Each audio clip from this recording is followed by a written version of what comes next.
Hello, and welcome to the Pro Series Conversations from CheckBox Pro.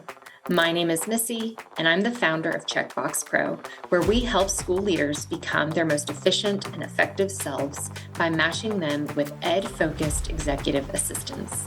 Each member of our team has over 10 years of experience in the education sphere, and though we may consider ourselves pros in some areas, we can't be an expert in every area. This is why we are excited to bring folks working in the education space to offer tools, tips, and insights to make the life of a school leader even more sustainable. Today, my guest is Paul Morrissey, founder and CEO of Compass Rose Public Schools, based out of San Antonio, Texas. Paul received his undergraduate degree in English Language and Literature from the University of Connecticut and a master's in popular literature from Trinity College, Dublin. He has worked in education since 2008. Since the founding of Compass Rose in 2016, he has opened 6 campuses in San Antonio, Manor, and Bastrop, Texas. Needless to say, he knows a thing or two about what it takes to secure a facility. And after hearing from so many facility experts over the last few weeks, I thought it was important to talk to a school leader like Paul, who has had the joy and stress of securing a facility for students. Hi, Paul. Hey, Missy. Good to see you. Good to see you. So most of our listeners probably don't know this, but Paul was my first ever client. That's right. Many years ago. Many years ago. I miss you. You took a chance on me. A little no name coming back to Texas and my vision for CheckBox Pro. And for that, I'm thankful and grateful forever. Oh, it was my pleasure. And when I was thinking about coming on here, the stories I would tell, it occurred to me or dawned on me that you were part of a lot of these stories in that role. So some of this might be familiar. That might be true. I know it is funny when I was getting connected, they don't necessarily hadn't heard of me, but I was like, oh, I have seen many an email from you. Yes, like, the same names pop up. Right? I've seen these names, but not only that, so you were, huge champion for CheckBox Pro, but you connected me to the one and only Nicole Morrissey, who has been a member of my team now since 2020. When I was getting ready for this episode, I went to go look back at my notes. I was like, wait, how long has she been with me? 2020. She essentially allowed me to take maternity leave with Evie. She's had a great experience there. And, I think the work that you all do is really exciting and important for school leaders. And for Nicole, who, like you, Missy, is an educator at heart, started off as a teacher and then was a school leader. It's great work because she stays connected to the kids, the schools. Yeah. It's great. It's been fun. So, okay. So before we get, jump into the reason I have you on around facility stuff, I just would love for you to introduce yourself to our listeners, specifically thinking through your background and career journey that got you to the role of founder and CEO of Compass Rose Public Schools. Well, as you said, I have degrees in English language and literature, and anyone who's listening who went down a similar education path knows that there aren't many places to go from there, and education is certainly a logical next step. So I started off my career as a teacher. I taught English. I taught rhetoric. I was a college counselor and then a school leader myself out in Arizona for a charter network out there. And then I also was involved in the growth of that network. And so I was part of the team that helped that network grow from, I think it was 2 schools at the time. Yep, it was 2 schools at the time to 5, which was really exciting and kind of gave me the growth bug. I got to do some really exciting new work that you wouldn't think I would do with the education background that I had. And then from there, I went on and I worked in a school district in Massachusetts where I'm from called Lawrence Public Schools. And in Lawrence, I was connected with Sue Walsh from Building Excellent Schools, BES, and was fortunate enough to be accepted into the BES Fellowship. I think it was 2015. Did that fellowship. Building Excellent Schools is a national nonprofit who supports leaders like me who want to open high-quality charter schools in urban areas across the country. And I had the really tremendous and life-changing opportunity to work with a group of leaders in our cohort who were all trying to do the same thing that I was trying to do. And that was the start of Compass Rose. I mean, we wrote the charter and built the board and went and defended our charter in front of the state agency here and the State Board of Education. And we're fortunate enough in our year I think there were 50 groups who submitted applications our year, and two of us got through. It was a really tough process. We're really proud. We were really proud of being one of those two chosen. And by that time, 2016, to open schools in the state of Texas. And that's been the work that I've done since that day, is building and growing Compass Rose. And as you said, we were founded here in San Antonio. We do have 4 locations across San Antonio, and it's now 7 schools in those 4 locations. And then we have 2 locations outside of Austin now, one in Manor and one in Bastrop. When we started, we opened like almost every charter school I know, very small, very scrappy. We had 1 grade level or 1.5, 6th and 7th grade, but there were only a handful of 7th graders. I think of it as 1 grade level, and 90 students and less than 10 staff members. And in the 7+ years since then, we've grown to serve 4,000 students. We have about 500 staff now. So it's grown tremendously. My goodness. Well, okay, well, we'll come back to that for a second. Sure. One of the things that we kind of talked about with some of my other experts was just like site selection. So let's back up for a second, because yours was like state selection. Like you're up in Massachusetts doing this BES Yeah. program. So let's maybe rewind for a second to figure out how you got, from being back closer to home to now. I mean, I think, knowing you, you've kind of adopted being a Texan. I think you might have some boots. I have a hat too. You have a Yeah, hat. I've got all of But yeah, tell us how, Texas became, the state or the area of choice. Yeah, I mean, it was a process. So when I was accepted into the fellowship, the first thing that Sue Walsh and Linda Brown, who's the founder of BES, told me was that we could not open in Massachusetts. There was a moratorium at the time on charter school expansion there, and it wasn't an option. So we knew, Nicole and I at the time, that we would have to move away from our families. We'd have to move out of state to do this work, which was hard, but we both had moved around quite a bit in our careers and in our lives. And so we recognized the opportunity for what it was, and started pretty quickly to explore what different cities and different regions across the country could look like for us as a family, but most importantly, what it would mean for the vision of Compass Rose. At the heart of what we were looking for was, I wanted to be in a place where I was working alongside really great people doing really great work for kids who really need it. And of course, those conditions exist everywhere across the country. But I had been in my career in some locations that felt very adversarial. It felt like the charter and district divide was wide in some of the states and cities I'd worked in. And I really, while nothing is perfect and there's always tension in this work, I wanted to be in a place that felt more collaborative. And from the get-go, when I visited Texas and visited San Antonio in particular, it felt like that to me. It felt like a place where people were aligned enough to understand that we were all trying to do the best work we could for kids. And that was really the ultimate decision point for us, was like this just felt like the right place for us to do the work that we wanted to do. The need was great. And there was plenty of opportunity.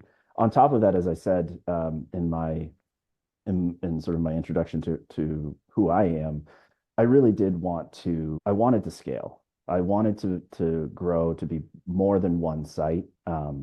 I had experience in a scaling network. I'd gone to a district because I believed that, having done work at a charter school, I was proud of the work we were doing, but it felt limited. It felt limited by the scale, even in a growing network. And I wanted to go to a place where I felt like the impact was bigger. The impact I was having was bigger, and was affecting the lives of more students.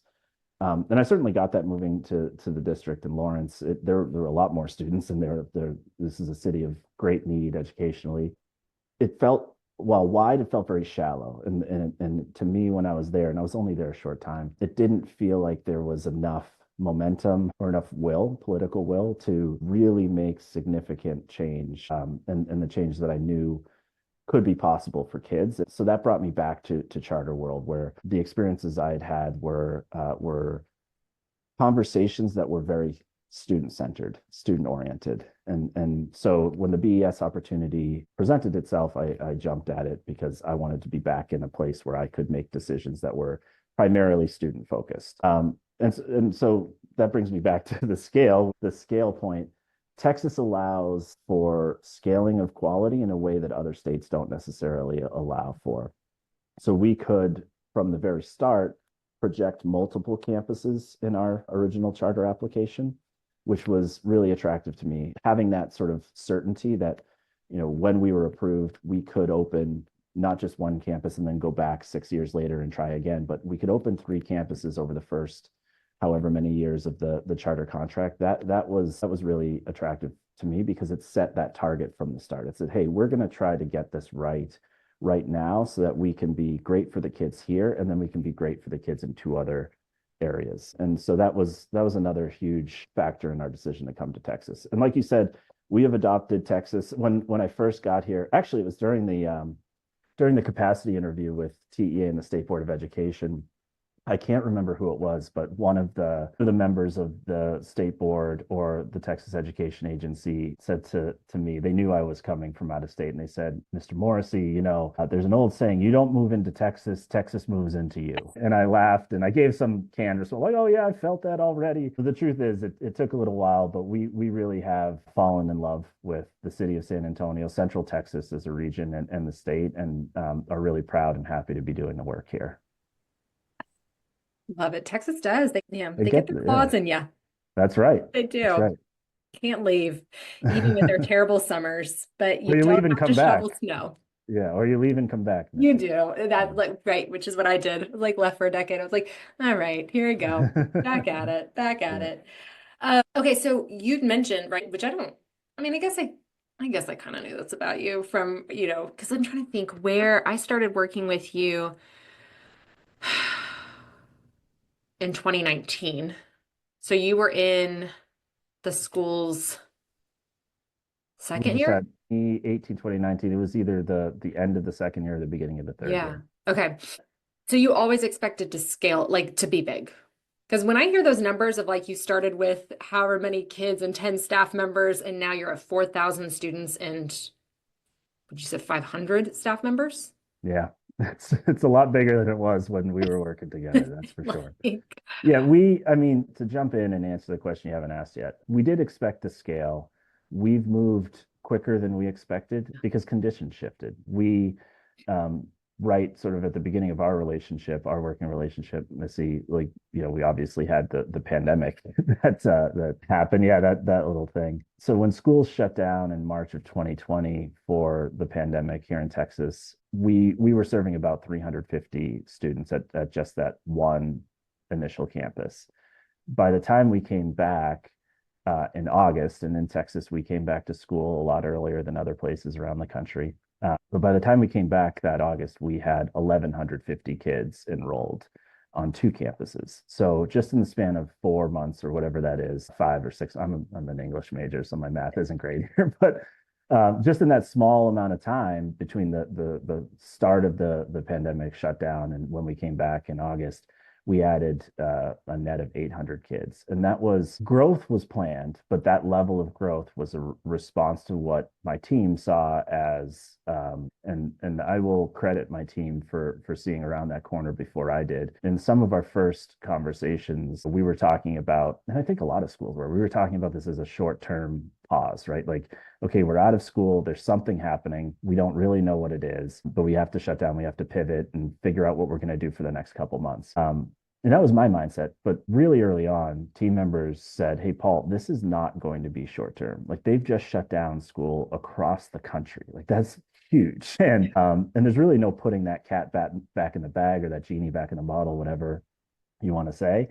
And that resonated with me. As I thought, well, that actually makes a lot of sense, and the next point they made was really salient. They said, and a lot of kids are going to get disenfranchised. A lot of kids are not going to be easy to get back to school once they are cut off from that daily routine of going to school. And so we already had a campus, our second campus under construction, and we're planning to open it, but we were going to open it with fewer students and fewer grade levels and sort of the typical charter school opening of K1, 2, and 6, I think was the plan at the time.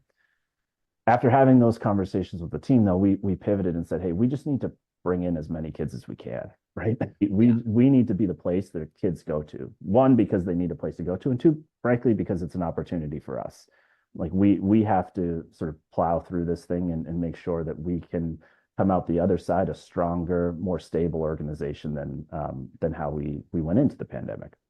And so we completely shifted our enrollment strategy and practices and opened up enrollment in a way that drove, like I said, 800 more kids to us pretty quickly. So that was the start of it. And then, through the years of sort of the ongoing pandemic response, we continued that strategy. We said we want to bring kids in. We want to pull them closer. We want to challenge ourselves to get it right, right? Like one of the biggest challenges of growth is maintaining academic quality, maintaining operational integrity, maintaining all the things that made the school worth growing in the first place. We said conditions have shifted. We understood that, but we said conditions have shifted in such a way that we have to challenge ourselves to do that at scale, right? We have to challenge ourselves to do that quickly because kids need it. And this is the time for us to move. And we've had mixed results, honestly. Like we moved very fast. Getting to 4,000 kids in the time that we did it is no mean feat. And you break a few things along the way, but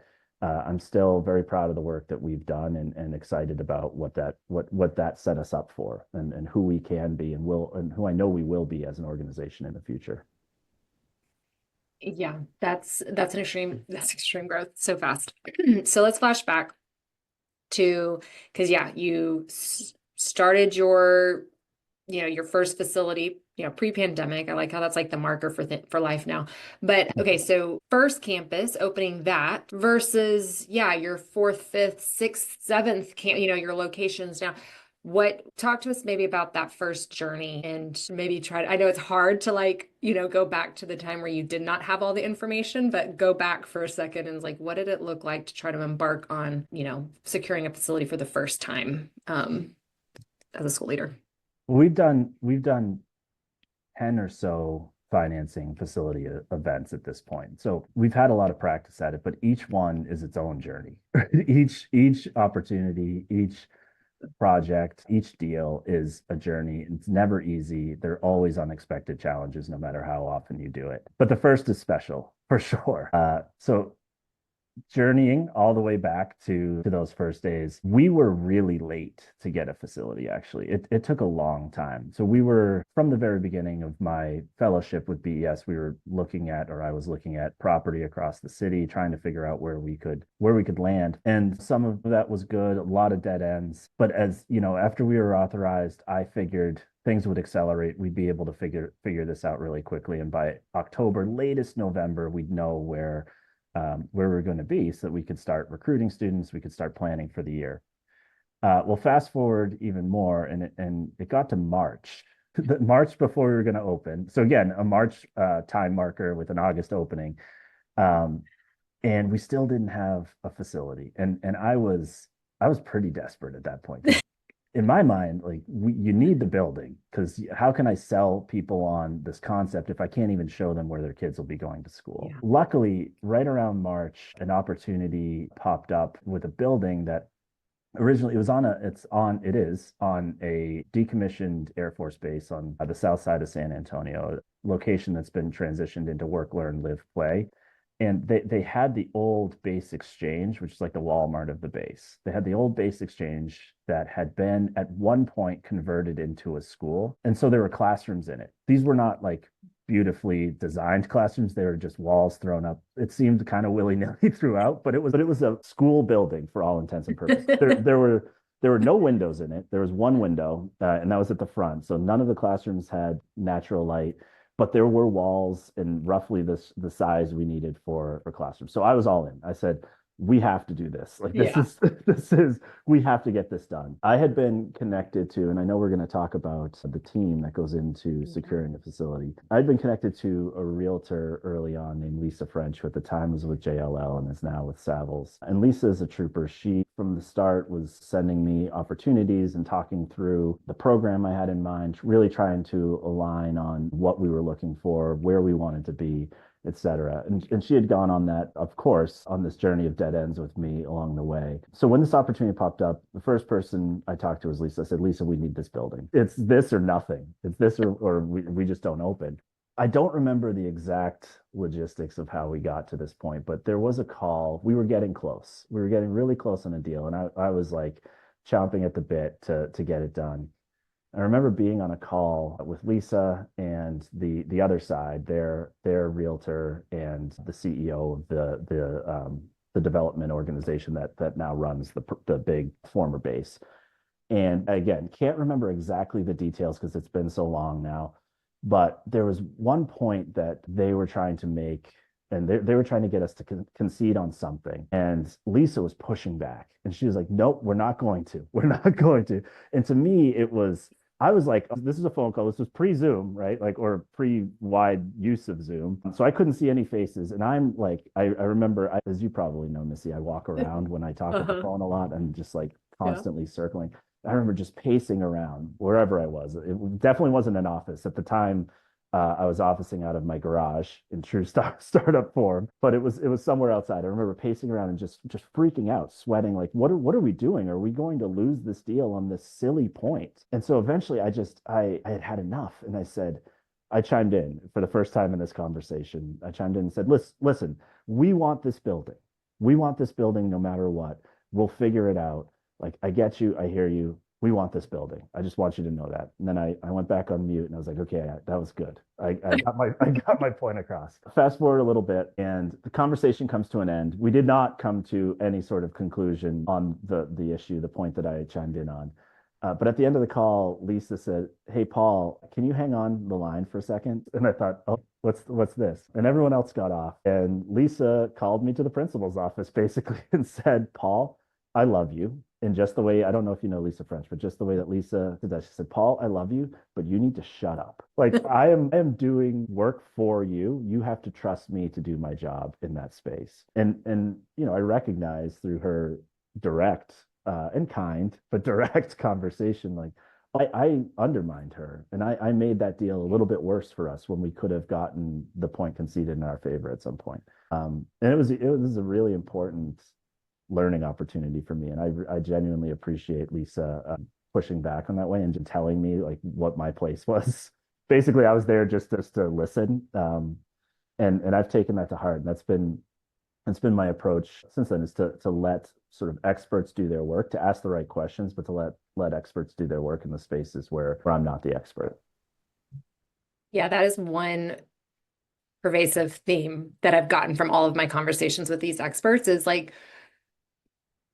you have to, like this is their advice to school leaders, right? It's like you have to build a team that you trust because Absolutely. and you need to jive with them well, right? Like because you're going to spend a lot of hours on the phone or exchange a lot of emails with these people and you really don't want to dislike them. Like it doesn't make what's already a stressful situation that much worse. Is you're like, oh my God, I do not want to get on the phone with my realtor, right? But like to Lisa's point is like, you hired me for a reason. Let me do my job. You don't know this space. Let me know this space and you take care of everything else. So good on Lisa Absolutely. for doing that. So, Yeah. okay, well, talk to us then about other members of the team, right? So like, I've talked to lawyers and financial advisors and realtors and builders and project managers.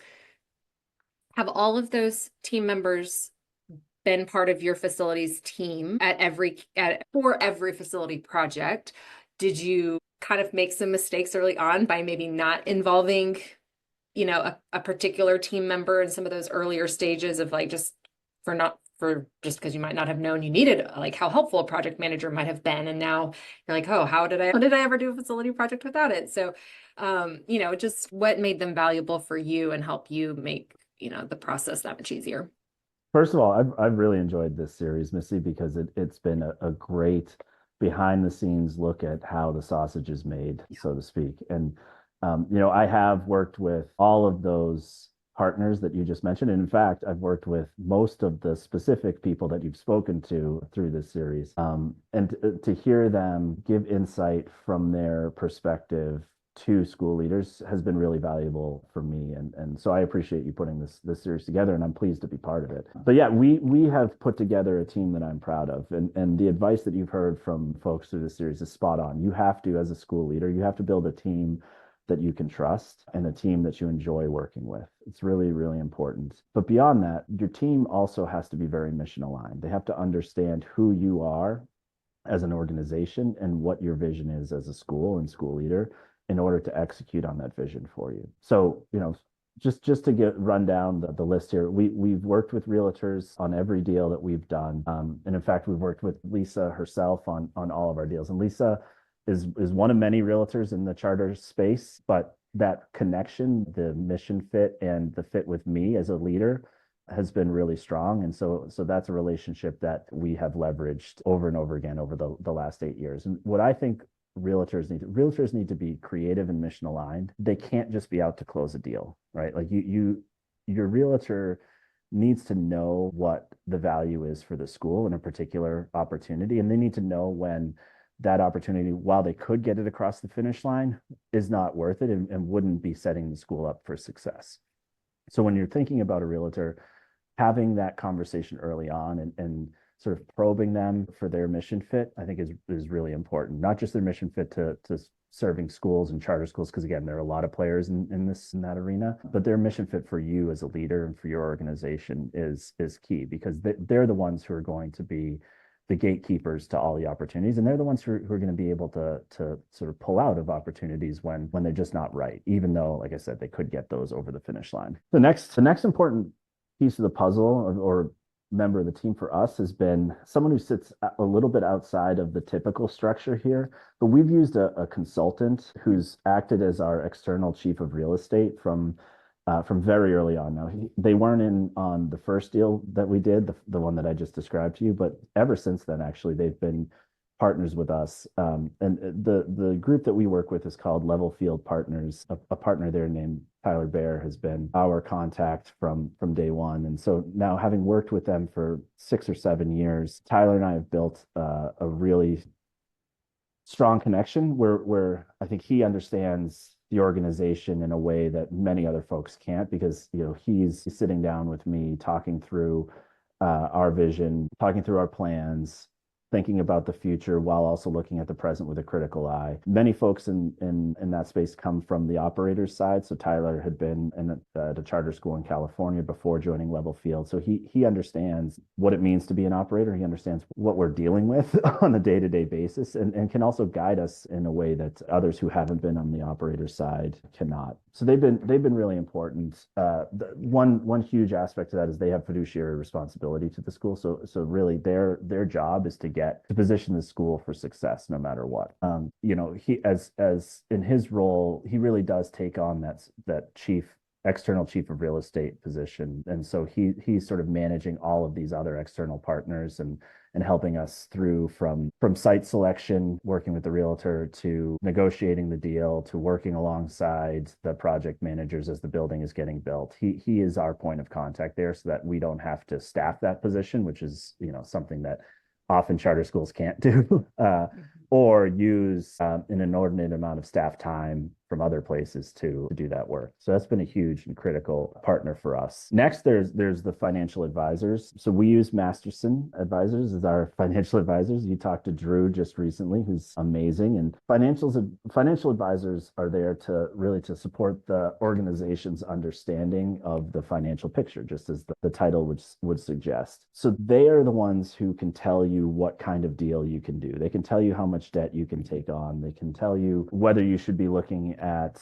a certain type of product, whether it's a bond or working with a short-term lender or more long-term. They're the folks who are sort of sifting through all of the financial details and spitting out the information that the school needs to make strong decisions. And along the way, once you take on debt, once you go out and sign a lease, or once you get into a purchase agreement, once you get into a bond, whatever the case may be, they're helping you understand the metrics that you have to hit for your debt covenants and to be financially successful, right? To be a good steward of public money. And their support is absolutely critical, because there are so many complicating factors. And these are multi-million dollar projects, right? Like a school building is not an inexpensive venture, whether it's a lease or a purchase, whether it's a new build or a renovation, you're talking about tens of millions of dollars.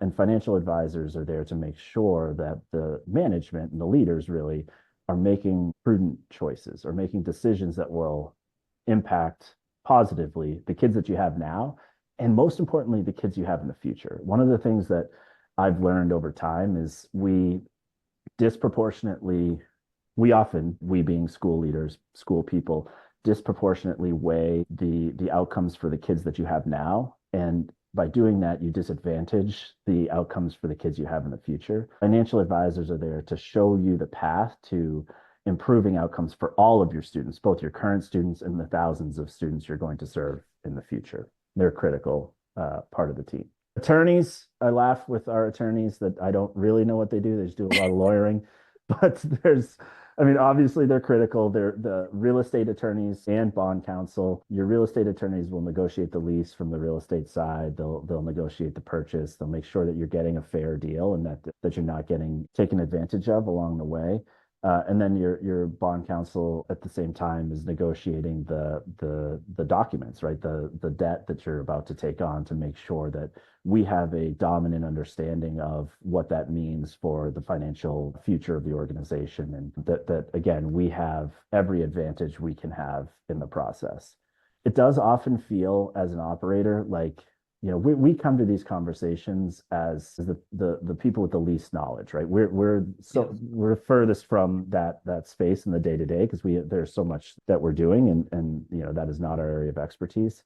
So it's absolutely critical that you have good lawyers on your side, both on the real estate side and the bond counsel side, who can ensure that the school is set up for success. Similarly, project managers are there to make sure that that the building gets built. Really, like, their job is to take over once the deal is done, and to make sure the project comes in on time and under budget. That's the upshot. They need to come in on time and under budget. They work with the architects through the design. They are really the ringmaster of the three-ring circus that is like the development, the building of a school.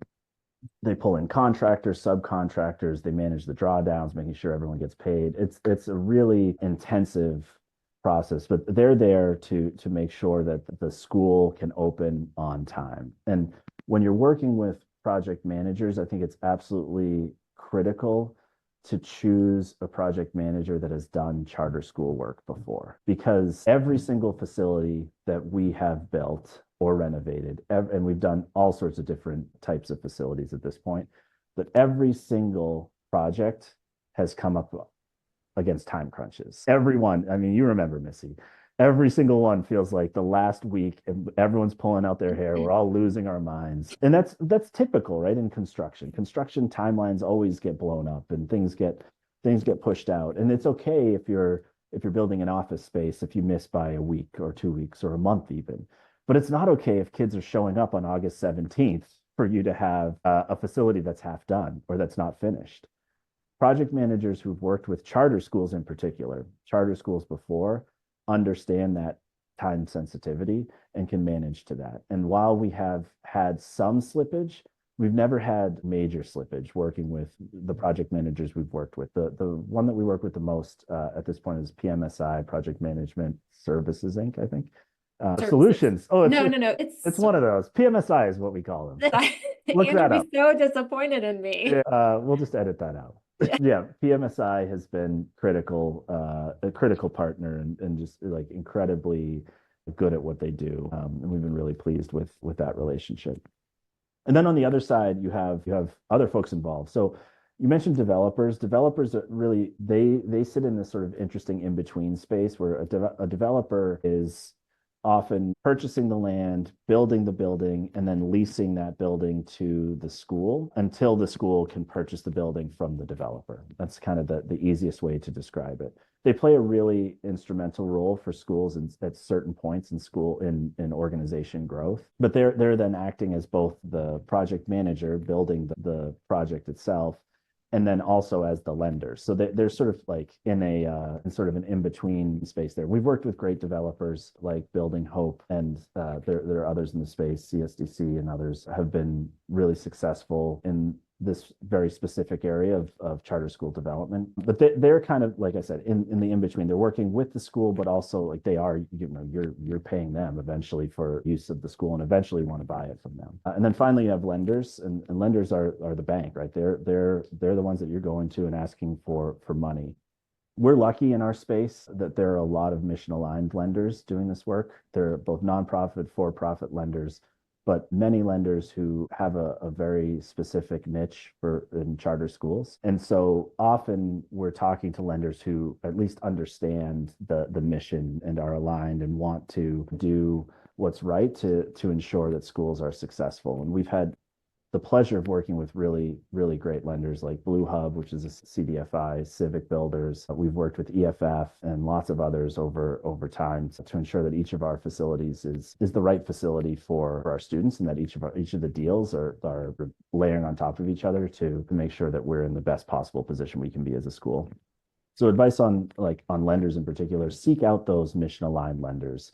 Try to find people who believe in charter schools and what we're trying to do, and who are there to not just to make a profit, but to push forward the mission. I don't know why I didn't think about lenders as being part of like the facility team. Yeah, I mean they're on the other side. That's why you didn't think of them. Yeah, But yeah, yeah. I think they're a critical part of the mix. And remind me, because this was another piece that I didn't put together, is so Level Field, you use them as a consultant. Remind me, maybe our listeners are better listeners, remind us again, like what role they're playing for you in all of this. I mean, I know you said like an external chief of real estate, but specifically maybe how that's different from like a project manager. Yeah, so the project manager really is looking at getting the construction done. So their Mhm. job is to really to manage the general contractor, who's then managing the subcontractors to Mhm. do all of the work. The project manager, works alongside the architect in design. They're our rep in that process, but their job is to keep their eye on the ball when it comes to actually constructing the facility. And PMSI and other project managers do a great job of that. Like I said, we've slipped a little bit, but we've never fallen, which is great. We've done a lot of work together. Level Field's role as chief of real estate really is to act as the Compass Rose team member. So they're the people who they take on all of these sort of disparate parts of the or information, pieces of information, and they make sense of it and share that with me. And on the other side, we are also huddling and planning long-term strategy, planning growth, thinking about what the right timeline is to expand this building or add, the middle school over here or high school over there. They really do act as a member of our team. So they have touch points and they have connection to everybody in the process from my partner, and almost as if they're a Compass Rose employee. And what that does for us is it allows us that level of expertise that comes from having people who've done a lot of this work without having to pay for it in a full staff member. Yeah.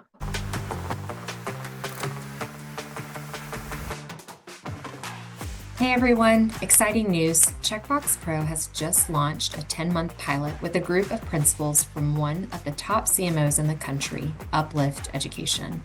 We thought it'd be amazing to follow their journey as they work alongside an executive assistant to see the impact it makes on their day-to-day. Today, we'll hear from Dr. Bernadette Hall.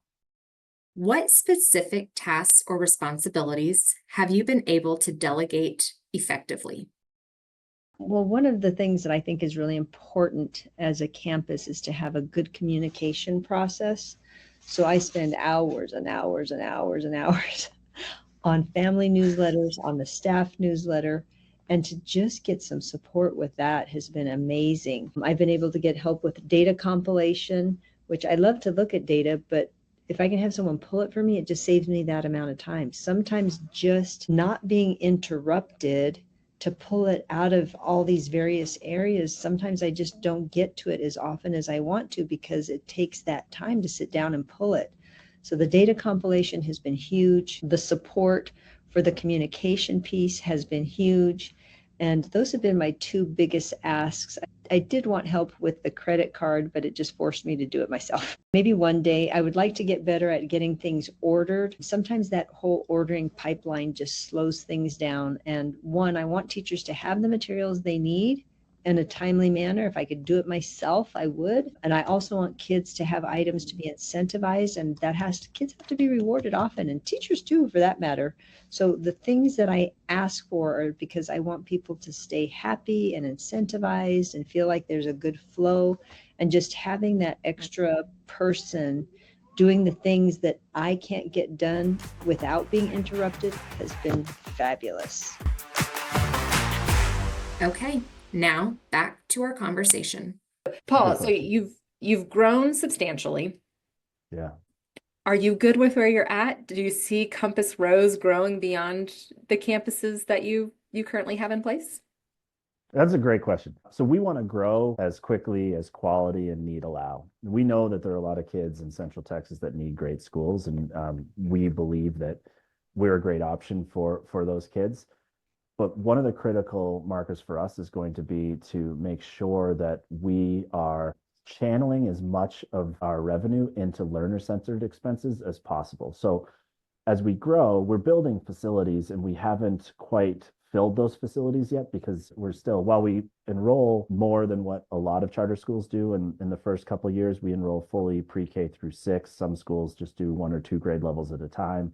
We still slowly grow into our full K through 12. So our facilities, while we have 6 different facilities built, they're not all fully enrolled yet. They're not all filled up. And one of the things that we're really trying to achieve is accessing the permanent school fund here in Texas. It's a state-backed bond program that allows us access to much better cost of capital. If we're able to access the permanent school fund, we can refinance our buildings, bring down the cost of our facilities, which means we can then push more money into learner-centered expenses. So right now, our goal is to get to the permanent school fund, and we have work to do on the finance side. We have work to do on the academic side, on the program side, pretty much across the board to get there. It's a big lift. But once we get there, we know that that will then open up more opportunities for us to grow. So short answer is yes, we want to, but we need to make sure that we're doing it in the way that is most helpful for us to better serve students. Makes sense. And I think it goes back to even what Drew Masterson talks about is like, do it slow, do it right? So, and just make sure your numbers are there, because it does open up a lot more opportunities for school leaders when they've gotten the other pieces in place and are doing it in the right order. And we didn't necessarily do it slow at first, but we are slowing down to ensure that our metrics catch up with our growth. Love it. Love it. Okay, we're just amazingly getting close to time, but I just want, if what advice, I mean, again, we've talked about, the pieces and the teams, and you mentioned, your very close call with that first campus, but, for somebody who's entering this for the first time, maybe what is, some hurdles that they need to expect and plan for? What are just some things that they need to consider as they begin, whether it's opening a first-time campus or the expansion of their school? Just any words of wisdom that you could impart on school leaders? Sure. I have a few. The first, we've already touched on the first, and that is build a great team and then trust the team. Trust the team to do the work that they are uniquely capable and uniquely positioned to do. That doesn't mean trust them blindly. You as the school leader have to do the work it takes to learn enough about facilities and facilities financing to ask the right questions and to steer the ship in the right direction. But when it comes to the critical work that each partner does for you, you have to trust the team to get that work done and for that to be aligned with the mission of the school. So build a mission aligned team, trust the team to do their work, be a critical partner to that team along the way. Really important, you mentioned early stage schools. One of the things that actually, I wouldn't even say it's one, I think the thing that set us up most for success and allowed us to grow later was the first decision we made around our facilities. And so I mentioned the really frankly, it was a rough building. I mentioned this, but it was perfect for us because it wasn't a purchase. It was a straight lease deal. We didn't go out and build a 40,000 or 50,000 or 60,000 square foot new build. We didn't take out a bond. It was a really clean deal and really good economically for us. Not getting ourselves into a bad deal early opened up opportunities to grow later. So advice I give to any early stage schools, don't get starry-eyed right away about the beautiful facility that you're envisioning in your mind. We all know a school is not the building, right? Great schools exist everywhere. Great schools exist in terrible buildings. Understand that your first building can be temporary and should be temporary. And you should not be trying to build the beautiful brand new building that you envision in your head right away, because you're going to get over your skis. The way you finance these buildings, it's all tied to enrollment. It's all tied to the revenue you're bringing in. If you're leveraging your financial future to build that building now, you're going to get into a really tricky spot, because you're always going to be chasing that dragon. You're always going to be chasing the enrollment. You're going to have to figure out a way to pay for this over time. And it's going to stop you from growing, or at least slow down your growth in the future. Find the right space for right now when you're in an early stage school, and be comfortable that will open up the opportunities in the future. Yeah, and then I think the last one is,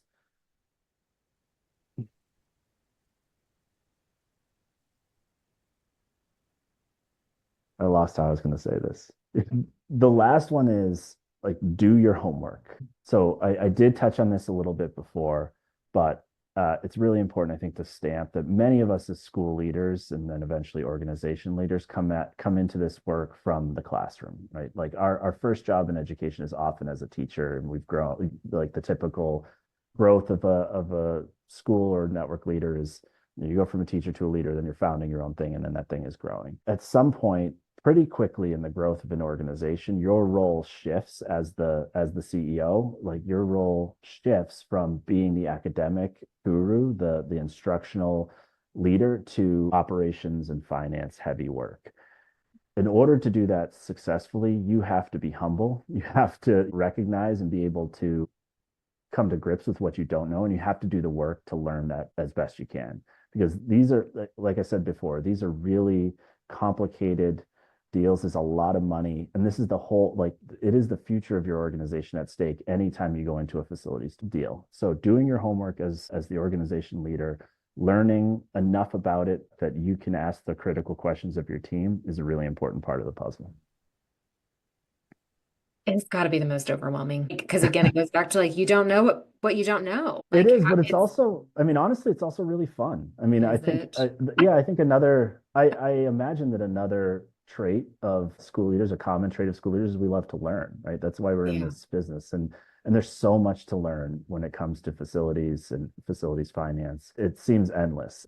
You're going to make mistakes. You're going to sound kind of silly asking pretty basic questions or the wrong questions, but that's part of the process. And it is exciting and fun work as well. But yeah, challenging.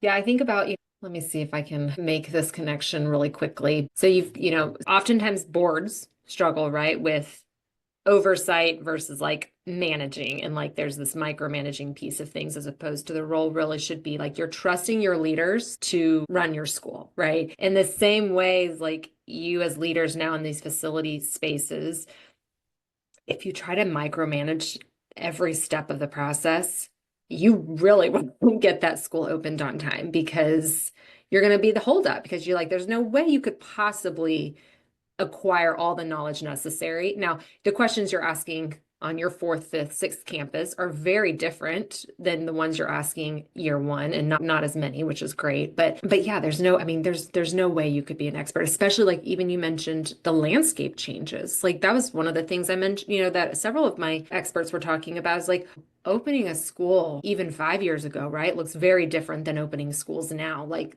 and for people who have opened school 5 years ago, and now they're like, okay, we're ready for our second campus, and they're expecting it to be the same. It's like, oh no, friend, you are in a different world. Like, we got to catch you up on 5 years of changes. Well, we've gotten better and better at it. Like, you learn along the way, and it's just something as easy as program, right? How much space do you need? How many classrooms do you need? How big are those classrooms?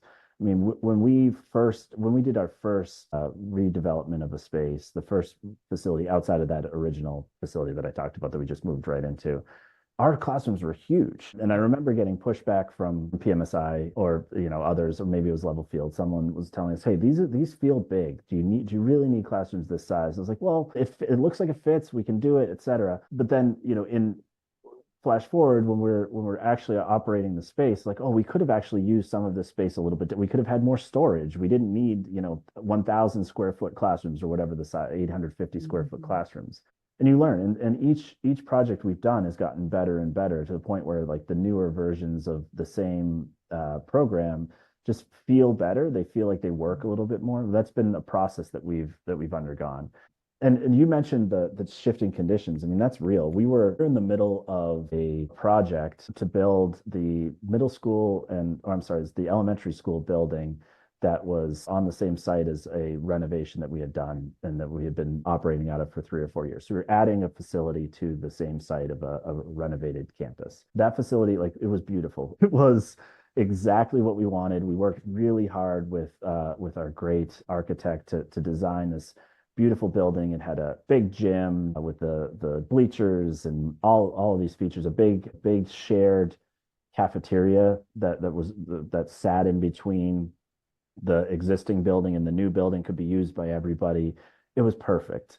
And suddenly, as we got not suddenly, over time, I guess, as we got about halfway through the design process, the conditions shifted and the cost of construction like increased significantly. The cost of materials increased incredibly to the point where we were significantly over budget. Now, we're talking about a $20 million facility that we were trying to build, and we were something like $6-7 million over budget, which it's unheard of. It's crazy, but that was what happened in the market. And the facility that we thought at the beginning of this process we could build, we could no longer build. So we had to go back to the drawing board, scrap basically everything all those extra amenities. The big gym became a very small basketball court. The shared cafeteria just went away completely. I actually converted some classroom space into like a much smaller cafeteria for the elementary school. The whole thing shifted. And in the end, we ended up with a great facility, a really usable, useful facility. But it took a lot of reworking the system, reworking the plan to get there. And that's just part of the deal. It's the reality of doing this work, for sure.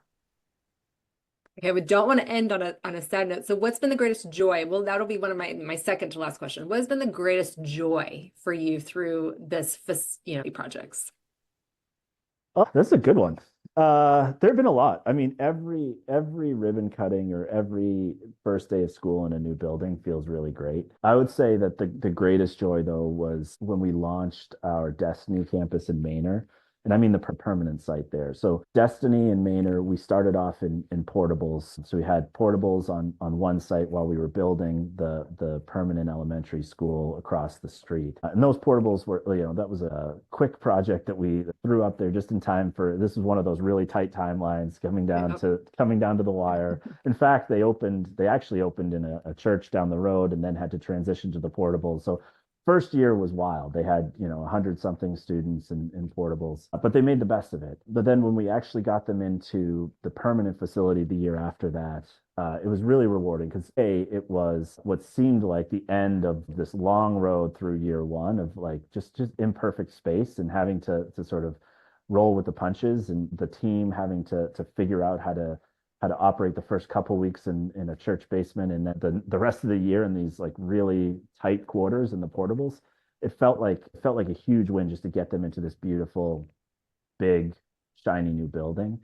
And then B, it was, to date, I think it's still the best version of our core facility that we've built. So it really like was the culmination of many years of getting at bats and figuring out what makes a Compass Rose facility special, usable, et cetera. So it felt really rewarding to see that facility in action and see how students sort of interacted with it, see their faces when they walked in. And yeah, I think that is probably the highlight of my journey on facilities as a charter school leader. For our listeners, I have family that lives in Manor, so I have spent a little bit of time there. And I didn't live too far from there myself, but at one time I was driving into town and I didn't know where the school was. For people who don't know Manor, it's pretty rural, like it's very flat farmland, and it's just older. Like it's just older, nothing modern about that place. And you're driving down this road, and all of a sudden, in this great big expanse, is this beautiful modern building. It's beautiful, it stands out, it's special. And I think back to your point of like the joy being like a first day of school. The first day of school for so many of those kids gotta, especially any of those that came from the church and the portable right into that. Yeah. Like what a rewarding and joyful day for them too, to be able to like step into that space, which was really so perfectly and thoughtfully crafted with them in mind and with y'all's mission in mind. And it is very evident. I second that joyful moment. I'm so glad to hear that. Thanks. It's really beautiful. Awesome. Okay, Paul, last question. I asked this question of all of my guests, and it's in the spirit of my company's name, CheckBox Pro. What is one box, big or small, personal or professional, that you hope to check off today? What is one box that I hope to check off today? Okay, here's a peek behind the curtain. We are in the middle of a CFO transition. Our CFO has gone off or a former CFO has gone off to do work in the private sector, and we have been searching for our next great CFO at Compass Rose. And today is decision day for someone we made an offer to. So I'm hoping to check off the box that says hire CFO on my to-do list. This has been a box that's been open for months. We've seen a lot of great people. We've talked to some great candidates. I'm really, really excited about the person we made an offer to, and I'm hopeful that she says yes. So hoping that box gets checked off today. Ooh, that's a big one, Paul. That's I'll keep you updated. Oh, I'm very excited to not know that. Okay. Yeah. All right. Well, listeners, thank you so much for joining and getting to hear, from a leader's perspective. It's really helpful. I think it was kind of a nice little bringing together all the team members that we talked to, because all of them are in service to you, right? Like they do have to bring your mission to life. So tune in for wherever else we go with this facility stuff, or on to the next exciting mini series around schools. So thank you, Paul. It's so good to see you. Great to see you, Missy. Thanks for having me. Thank you all for listening to today's Pro Series conversation. Our team is always looking for more pros to learn from in the field of education. So if you have a recommendation for a future guest, or maybe you are the pro, then send us a note at info@checkboxpro.com. And if you want to hear from more pros, then like and subscribe wherever you get your podcasts so that you don't miss an episode. And by doing so, this also helps more folks find our show. So take a moment to check that box off your list today.